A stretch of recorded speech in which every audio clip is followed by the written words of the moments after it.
Do you want to absolutely destroy Europe? In this video I will show you how to use the Steamrolling Europe strategy as Russia and assert absolute dominance over Europe and piss off the entire world. First of all, you want to justify on Kazakhstan on a conquest war. After which you want to get your factories running. 1 steel, 2 motors, 1 electronic, 1 fertilizer, and about 4 to 5 civilian factories.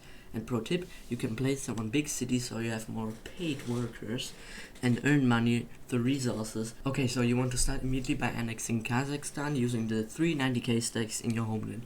China might be personally offended by this, but screw them, we want Kazakhstan. If you don't take out Kazakhstan, China will be able to snipe Moscow because of how close the borders are from Moscow to Kazakhstan. And then you want to sell consumer goods, 20 for big countries, 15 for medium countries, 5 for small countries, and if you're lucky you can sell 150 to a superpower. After you got your factories running, you want a military general. Ideally, they would be a panzer commander or a bunker buster. Offensive is also fine, however if you get absolutely fucked by RNG like me, just pick a defensive or movement one. Then you want to go to maneuver warfare and get steel division as soon as you can.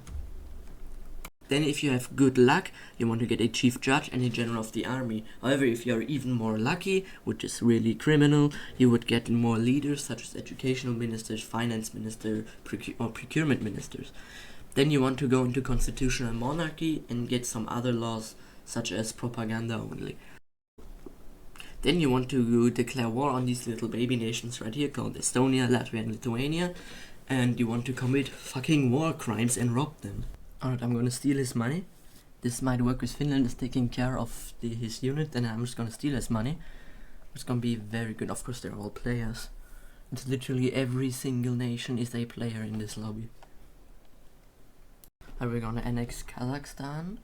Hope we can see this from China. Maybe it doesn't annex fast enough. Yes, alright, we got Kazakhstan. It's huge. China might be pissed off, but I couldn't really care.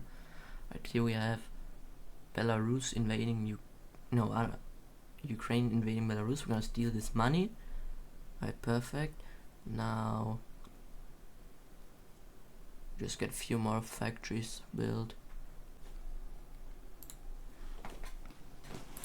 Okay, just get a few more trades in. And what the fuck, Belarus? Bro, this early on, I'm literally Russia. You can't attack me, bro. 200, not even 200 tanks, wow. And Ukraine joined, that's... Oh, he has a bit of tanks, but it's gonna be fine.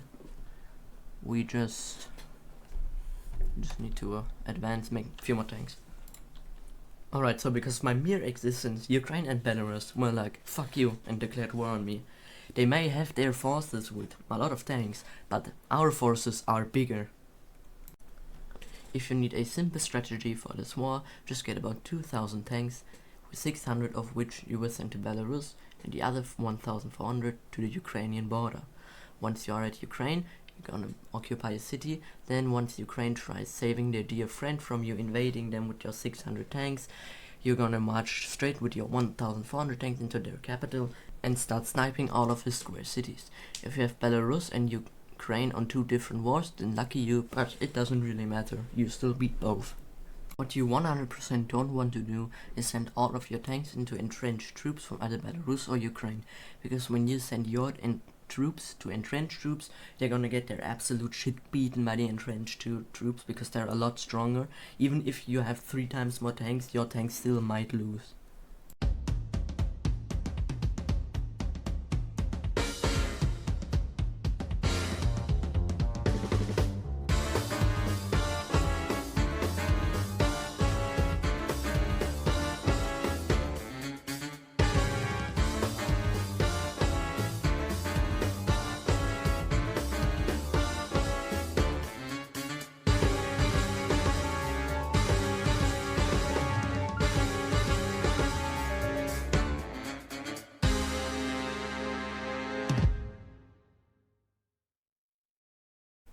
As you can see, Belarus just completely gave up, but Ukraine is actually putting up a very good fight. They're spawning many tanks and probably wasting all of their money.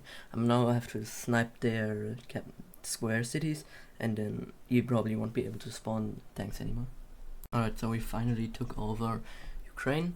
he put up a very good fight, so it's gonna be GG for them, because they played it really well. He didn't leave, he still is in game, but yeah, he just didn't have a chance. You can't declare on Russia this early on. Now we will start rolling over Europe, and because this little fucker Germany decided to declare on me, we're gonna invade him. We're gonna snipe Berlin with 5 to 6,000 tanks, and once we capture Berlin, you're gonna have to keep 600 tanks in Berlin and spread out the rest to auto-capture Germany. Now because my Germany player right here was absolutely brain dead, I just couldn't, because he didn't have an army, I could just spread out the tanks and capture Germany like that. Now we're gonna start this process of steamrolling Europe.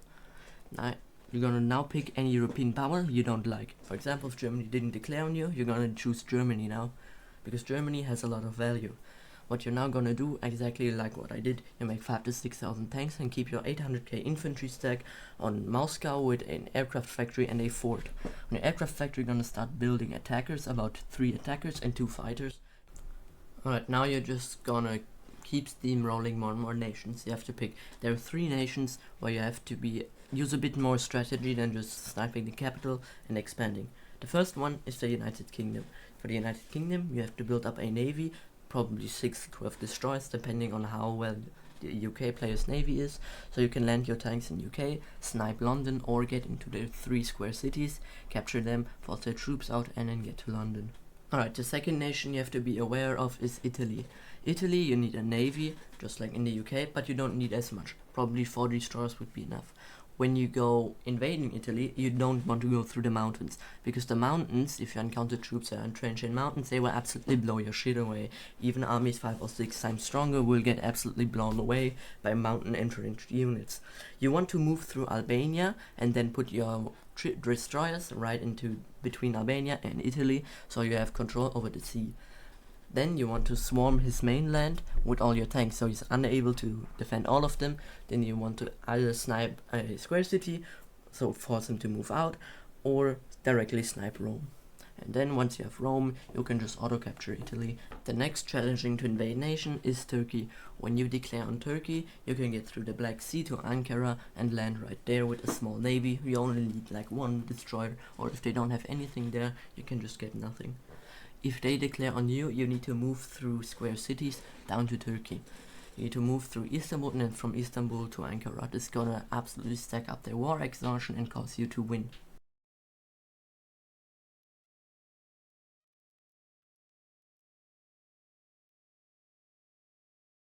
At this time, Armenia and Iran decided to throw their nation against a wall and invade me. Now my capital defense had about 8 times the strength of Armenia's army. Then I easily invaded them and wanted to move on to Iran. But they had a few tanks, so we just white-pieced, with me taking over Armenia. The next step was to steamroll the UK. Even though they had a few alliances, I thought they wouldn't defend themselves. But the UK called in their gang, and it turned out that my little steamrolling of UK turned into a 1v6.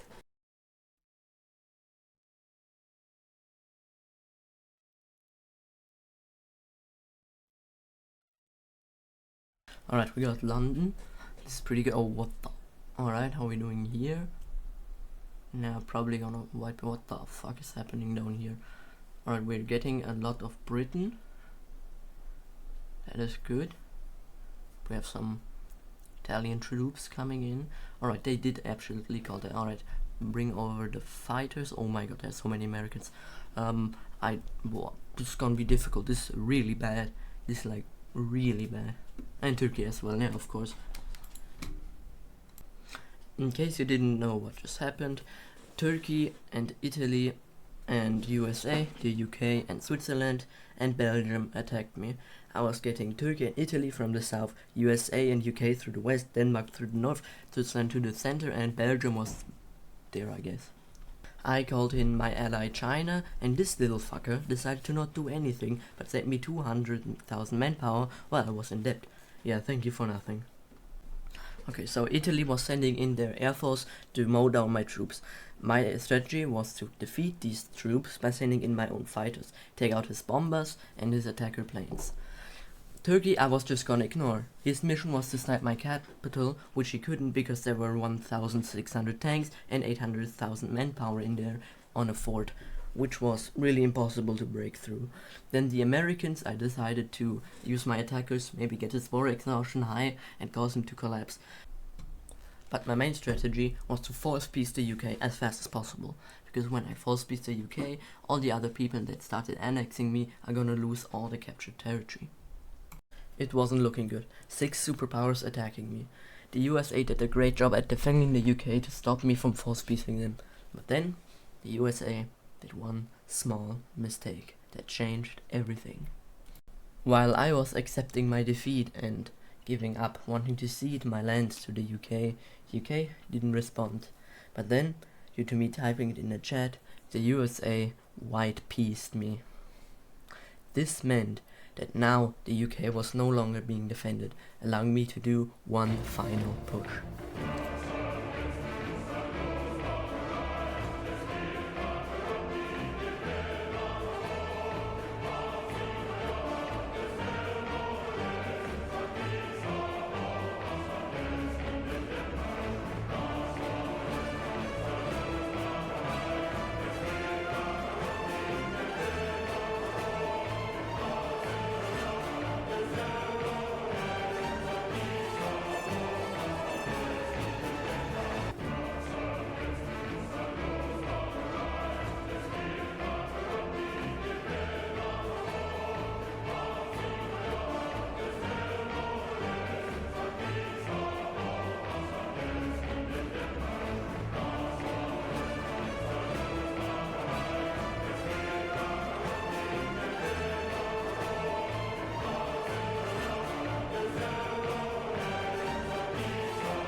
So, even though I won the war, I was at 0% stability and 40% corruption. So, I just, after the war, just completely collapsed.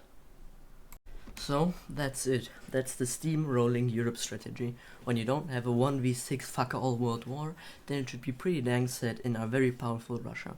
You could now capture China or form any formable you'd like. You can play the game as a superpower or do whatever you want to do.